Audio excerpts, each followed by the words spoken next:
G'day, Rowan from JTS. We're just finishing up a bit of work in this Sunlander van, and I just wanted to show you under the bed here. So we often end up using under the bed, but always we're trying to give the customer as much space back as possible. So what we've done here, we put under the bed a 235 lithium from ProVolt. We've got a nice range of Victron gear, now using the 50 amp AC charger, so when you plug into power, you get your power filled up a lot faster, which is brilliant. DC, an MPPT with 50 amps, so that's going to run in solar and beautiful.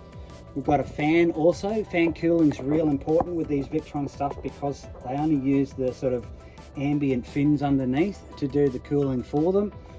So a fan cooling and blowing the air across it is really good.